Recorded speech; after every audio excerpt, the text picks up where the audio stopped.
en grand, mise en scène par Anne Roumanoff. toujours. Fidèle au poste. Ouais, depuis un an et demi, ouais. Alors on voit des affiches un petit peu partout, mais je ne connais pas trop le programme de ce Willy en grand. Alors, comment dirais-je? Écoute, c'est un spectacle qui va un peu à 300 à l'heure. Le spectacle s'appelle Willy en grand parce que, bon, là, les gens ne le voient pas, mais je suis donc très, très pas grand. Et ça, tu le mets en exergue, hein, tu joues beaucoup avec ça. Ouais, je joue beaucoup avec ça. Et puis, donc, c'est à la fois par rapport à ça, puis par rapport au fait qu'effectivement, d'être sur scène, c'est un peu mon grand rêve, tu vois. Là, je réalise enfin mon truc, donc voilà.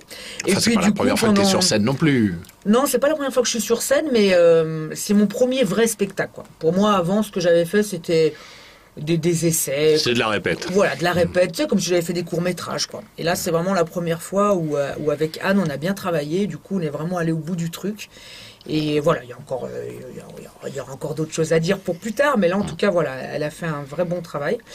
Et puis, écoute, voilà, pendant 1 heure et demie, je parle beaucoup du quotidien, voilà, moi c'est ce qui m'inspire, c'est le quotidien, l'actu, ce qu'on vit tous les jours, les uns les autres. Il y a beaucoup d'autodérision, beaucoup d'aller-retour avec le public, parce que j'aime bien aller le faire chier, hein.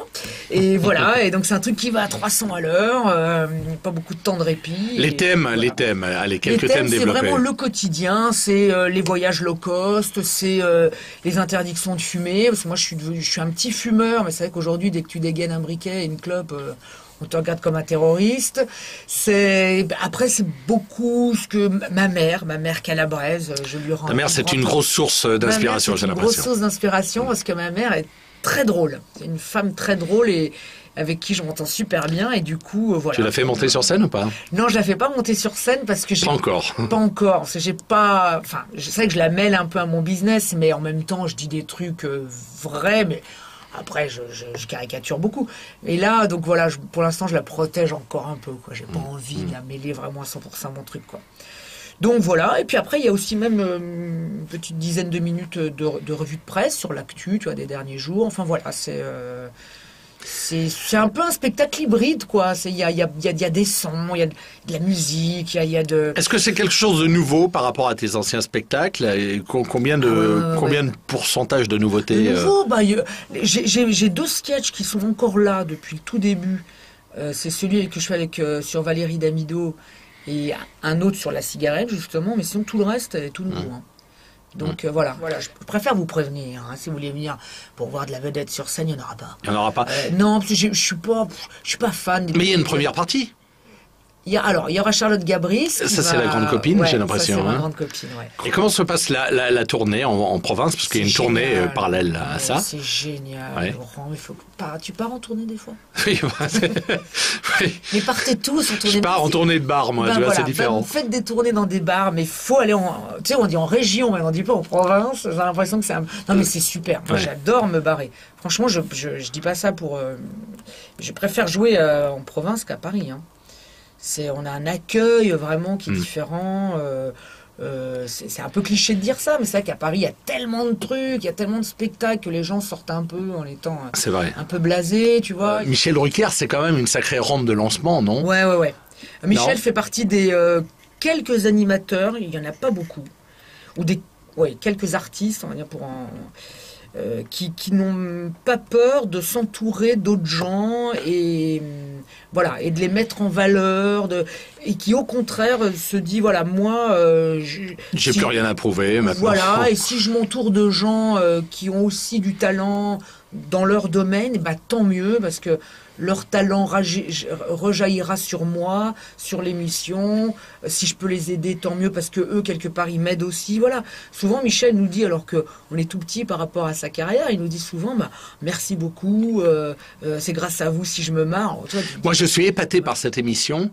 Et quand je raconte ça autour de moi, on me dit, mais attends, mais Michel Drucker. Alors, le Michel Drucker télé et le Michel Drucker radio, c'est pas le même.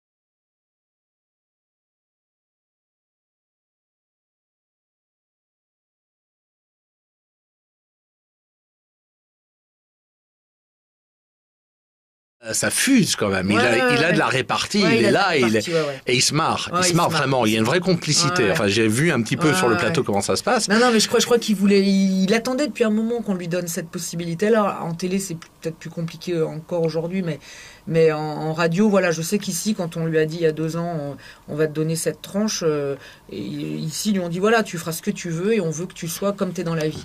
Dans la vie, il est comme ça, hein, c'est quelqu'un qui a beaucoup d'autodérision, qui, au contraire, qui aime bien qu'on le vanne. Tu l'as embrassé sur la bouche, il n'y en a pas beaucoup qui peuvent se targuer de... Il voulait pas coucher avec moi, mais après, il a pris goût.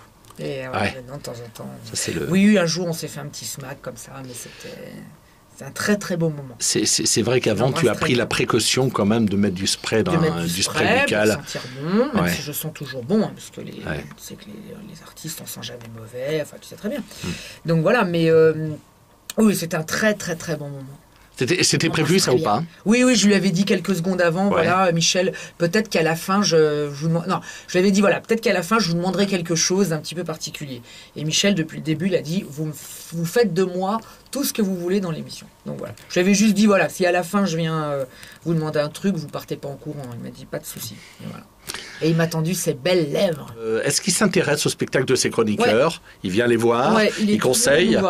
Il conseille pas, mais il est tous venu nous voir. Ouais. Voilà, il s'intéresse énormément à ce qu'on peut faire en dehors d'ici, donc du coup, il est venu tous nous voir. Pas de conseils, parce qu'il dit tout le temps, moi, je pourrais pas faire ce que vous faites.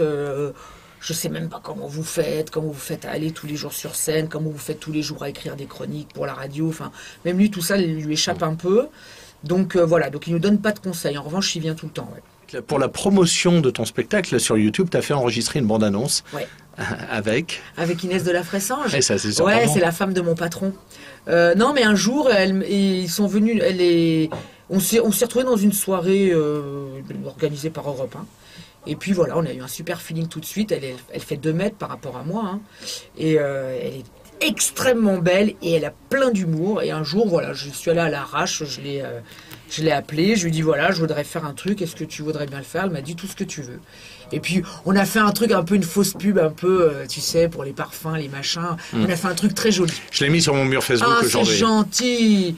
On a fait un truc un peu classe, quoi, tu vois, parce qu'elle est vraiment jolie et je voulais pas faire un truc moche, tu vois. Je vais la jouer à la Yann Barthès, tu sais que c'est la fin du monde bientôt. Une confidence sur toi que tu n'as jamais pu avouer à quelqu'un? Je suis un vrai garçon comme Sheila et Amanda Lear, alors arrêtez avec vos questions. Je suis un mec, point. Je crois avoir chopé un tweet de toi qui disait que tu étais dans un magasin d'Amar, Thermolactyle de Damar. Non, c'était pas toi? Ah, si, tiens. Qu'est-ce que tu vas foutre dans les magasins d'Amar? Non, je sais, j'ai honte, mais regardez. Je vais vous faire une exclue, mes amis. Je disais qu'il n'y avait pas beaucoup de jeunes. Non, regardez. Il n'y avait que des gens de 400 ans. Et regarde. Non, mais après, je t'explique. Regarde. Je me mets en grand angle ou normal? Oui, mais non, mais en normal. Bon, alors voilà. Alors, ok, c'est moche. Il n'y a pas de souci, c'est moche. Mais je suis en scooter, moi, dans Paris. Ouais. Et là, ça fait quelques jours où il fait extrêmement froid. Et l'hiver dernier, il a fait froid pendant longtemps. Je me suis pelée et je me suis dit l'hiver prochain, Damar. Alors, j'y suis allée hier. Donc, il n'y avait que des cheveux bleus. Franchement, je me suis dit, c'est pas possible. Et ben, j'y suis allée quand même. Et j'ai super chaud. Donc voilà, et comme je suis célibataire, je m'en fous d'être moche, c'est sûr que si tu vas pas te faire un striptease comme ça. C'est clair, avec ta gaine, ton machin, c'est pas possible. Mais là, tu vois, si ça te tombait dessus comme ça, là, au sortir du studio, que tu repars avec quelqu'un... Ah bah, je lui dirais, écoute, non, je couche pas le premier soir. C'est ça, voilà. Ouais. Je jouerais un peu comme ça, alors qu'en fait, j'ai juste envie de tringler, tu te doutes bien. Mais je dirais, non, pas ce soir, tout ça, le temps d'enlever toute cette merde. Mais je te jure, alors, c'est moche, mais alors, ça tient super chaud. Voilà, bon, bah ça, c'est quelque chose très important à savoir avant la fin du monde. Ouais. Pour terminer, carte blanche Willy, tu dis ce que tu veux. Pourquoi il faut aller voir ton spectacle? Parce que j'ai besoin de gagner de l'argent, j'ai besoin de manger, donc ayez pitié de cette pauvre petite chose. Venez me voir, en plus les places sont pas chères, parce que moi tu sais quoi, moi j'ai envie que les gens viennent. J'ai pas envie de gagner des millions. Je veux que les gens viennent me découvrir. Donc là, tu sais quoi? Sur Billets Réduc, on t'a mis des billets à 10 euros, à 12 euros, c'est rien. Je suis le 31 décembre au Palais des Congrès à Nantes pour le réveillon. Le 2 février à la Bourse du Travail à Lyon.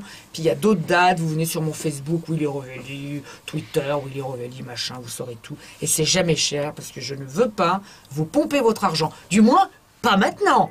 Après, je me vengerai, mais pas maintenant.